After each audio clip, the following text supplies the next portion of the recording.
నా పేరు కొండా కిషోర్ రెడ్డి, గుంటూరు జిల్లా కొల్లిపర మండలం తూములూరు గ్రామం.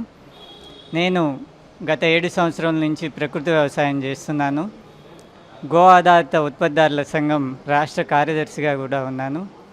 నేను ముఖ్యంగా పసుపు, అరటి, బొప్పాయి, వరి పండిస్తాను. నేను పండించిన పంటలను వాటిని ప్రాసెస్ చేసి పసుపుని పౌడర్గా చేసి అమ్ముకోవటం జరుగుతుంది. అదేవిధంగా వరిని బియ్యం రూపంలో మార్చి నేను మార్కెటింగ్ చేసుకుంటూ ఉంటాను. పసుపులో కడప రకము, అదేవిధంగా ప్రగతి, రాజేంద్ర సోనాలియా రకాన్ని మేము పండించడం జరిగింది. వరిలో బీపీటీ, కుజ్జిపటాలియా 1061 అనే రకాలను పండించడం జరుగుతుంది. మనము ఇప్పుడు బయట వాతావరణంలో చూస్తూనే ఉన్నాం రకరకాల ఉత్పత్తులు.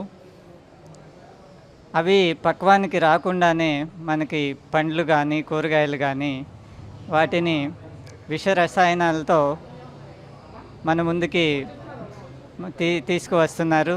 అదేవిధంగా మనం కూడా వినియోగదారులమైన మనం అవగాహన లేకుండా మనము ఆ విషంతో కూడిన ఆహారాన్ని తింటూ ఉన్నాము.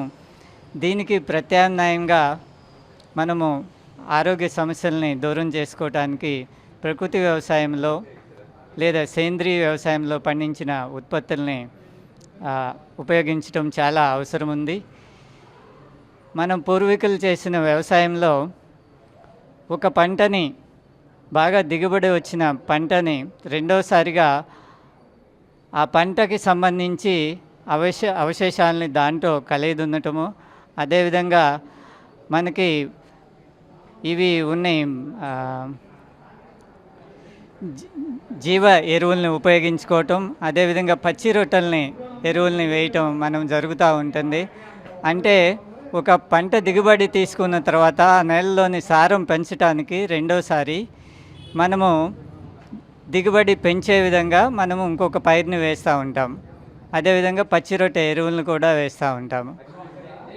ఈ విధంగా మనము పంట దిగుబడి నాణ్యతని పెంచుకోవటానికి కృషి చేస్తూ ఉన్నాము.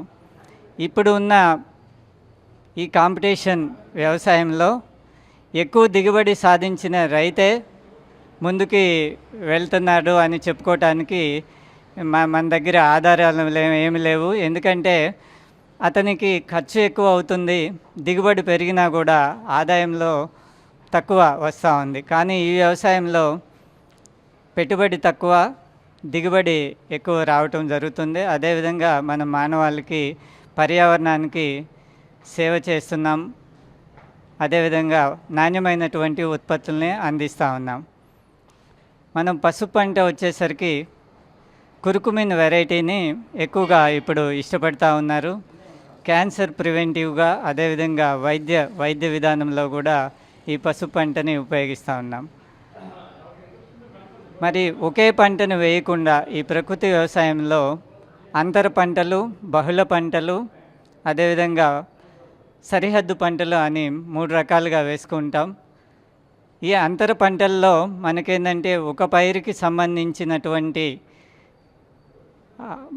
రకరకాల కాలం ఉంటాయి. పసుపు ఉందనుకోండి 9 నెలల పంట ఉంటుంది, అరటి 8 నెలల నుంచి 12 నెలలు ఉంటాయి, అదేవిధంగా కందపైరు 6 నెలలు ఉంటాయి. ఈ అంతర పంటలు వేయటం వల్ల మనకి ఒక పైరులో వచ్చినటువంటి ఆదాయాన్ని ఇంకో పైరుకు పెట్టుబడిగా ఉపయోగించుకోవచ్చు, అదేవిధంగా ఒక పైరులో లాభాన్ని తీసుకోవచ్చు. ఇట్లా మనం బహుళ పంటలు, అంతర పంటలు వేసుకోవటం వల్ల ఎక్కువగా లాభసాటిగా మనకి ఉంటుంది. అదేవిధంగా వరిలో దేశీ విత్తనాల ఉత్పత్తి, వరి విత్తనాల్లో దేశీ విత్తనాలు ఉపయోగించడం వల్ల దిగుబడులు శాతం పెరుగుతుంది. అదేవిధంగా మనకి తెగుళ్ళు కానీ పురుగు మందుల బెడద కానీ లేకుండా మనం చేసుకోవచ్చు. ఈ విధంగా రైతు తన ఆదాయాన్ని పెంచుకోవటము, ఖర్చు తగ్గించుకోవటము ఎలా చేయాలంటే, ఇప్పుడు అరటి పంట ఉంది, అందరూ ఒకేసారి వేస్తూ ఉంటారు. తనకున్న 1-2 ఎకరాల్లో ఒకసారే పంట వేయటం వల్ల మార్కెట్ ధర లేకపోవటం వల్ల అరటి ఏంటంటే పాడైపోయే పంట తొందరగా మనం నిల్వ చేయడానికి ఎక్కువ కాలం ఉండదు. అందువలన 1 ఎకరం పైరు ఉందంటే అతను ఒక నెల గ్యాప్ ఇచ్చేసి 3 సార్లుగా పంట చేసుకుంటే అతనికి వరుసనే పంట వస్తుంది. ఒకవేళ మార్కెట్ ధరల్లో హెచ్చుతగ్గులు ఉన్నా కూడా అతనికి లాభసాటిగా తీసుకోవటం అనేది జరుగుతూ ఉంటుంది. అదేవిధంగా కూరగాయల పైర్లో కూడా మనము చూసుకున్నట్టయితే ఒకే పైరుని వేయకుండా, ఒక ఎకరం ఉందనుకోండి, 3 రకాల పైర్లు వేసుకొని నెల, 2 నెలలు, 3 నెలలు, 4 నెలల్లో వచ్చే పంటలను తీసుకోవటం వల్ల మార్కెట్ ధరల్లో మనం హెచ్చుతగ్గుల్ని మనము అందిపించుకుంటూ ఉంటాము. ఈ రకంగా మనము మన పంటని అమ్ముకోవటంలో కూడా మనకి మెళకువలు తెలుసుకోగలుగుతాము. ఈ విధంగా పంట పండించటం ఒక ఎత్తు అయితే రైతుకి దాన్ని అమ్ముకోవటము చాలా కష్టంగా మారింది. ఈ పరిస్థితుల్లో రైతులు ఖర్చు తగ్గించుకొని వివిధ పంటల్ని ఒకే పంటగా కాకుండా అంతర పంటలు, బహుళ పంటలు వేసుకోవటము, ఆ పంటల్ని వివిధ కాలాల్లో వచ్చేలాగా మనకి నెలకి 2 నెలలకి ఏ పంట అయితే ఆదాయం వస్తుంది, 4 నెలలకి ఏది వస్తుంది, 6 నెలలకి ఏది వస్తుంది, సంవత్సరంలో ఏ పంట రావాలి అనే విధంగా చూసుకొని మనము రైతుగా ఆదాయాన్ని పెంపొందించుకోవాల్సి ఉంటుంది. మార్కెట్ పరిస్థితులు కానీ అదేవిధంగా ప్రకృతి కానీ రైతు అధీనంలో ఉన్నారు. రైతు ఎంతవరకు అయితే తాను కష్టపడి పంట పండించడం మాత్రమే చేయగలుగుతారు. ఆ పండించిన పంటని మార్కెట్ చేసుకోవటానికి చాలా ఇబ్బందులు పడుతూ ఉంటారు. దానికి ప్రత్యామ్నాయంగా కూరగాయ పంటలు తక్కువ సమయంలో వచ్చేవి చేసుకుంటే మంచిది. Like and subscribe Eagle Media Works.